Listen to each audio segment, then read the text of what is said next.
Firstly independent cinema అంటే నాది first cinema వెళ్ళిపోమాకే చాలా అంటే ఇప్పుడు బ్రహ్మాజీ అన్న చెప్పినట్టే ఉంటుండే. నేను కైనటిక్ నోవా వేసుకొని అమీర్పేట పోయి షూటింగ్ చేస్తుండే. మేము ఆ సినిమా మొత్తం 13 లక్షల్లో చేసామన్నట్టు. సో ఈరోజు ఆ సినిమా చూసి తరుణ్ ఈ నగరానికి ఏమైందో ఛాన్స్ ఇవ్వడం ఏదన్నా like it was my mile stone.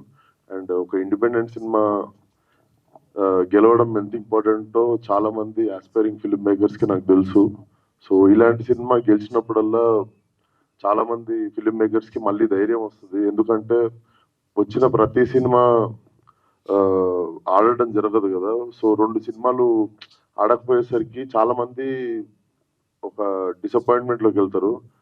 అలాగే మళ్ళీ ఇలాంటి సినిమా ఒకటి ఆడినప్పుడు మళ్ళీ 100 మందికి ధైర్యం వస్తుంది సినిమా చేసేది.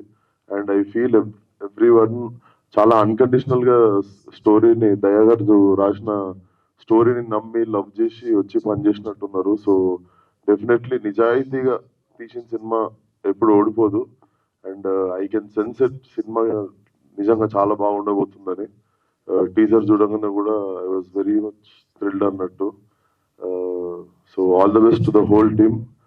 బ్రహ్మాజీ అన్న అంటే ఎప్పటి నుండి పరిచయం ఉన్నారు కానీ ఎప్పుడు ఒక మాట అవి ఇవి అది మాట్లాడుతున్నారు కానీ ఒక ఫోన్ చేసి ఒక సినిమా గురించి అనగానే నాకు అర్థమైంది ఎందుకు ఈ పట్టుకున్నారు అంటే డెఫినెట్లీ ఆ సినిమా మీద చాలా హోప్స్ ఉండి ఇది ప్రజల్లోకి వెళ్ళాలన్న దాని మీదనే పర్సనల్ గా తీసుకొని దగ్గరుండి చూసుకున్నారు సినిమాని.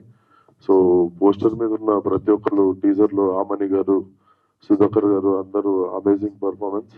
So definitely film should do really well. ఇట్లాంటి సినిమాలు గెలవడం చాలా ఇంపార్టెంట్. ఇట్లాంటి సినిమాకి జనాల సపోర్ట్ కానీ మీడియా సపోర్ట్ కూడా చాలా అవసరం.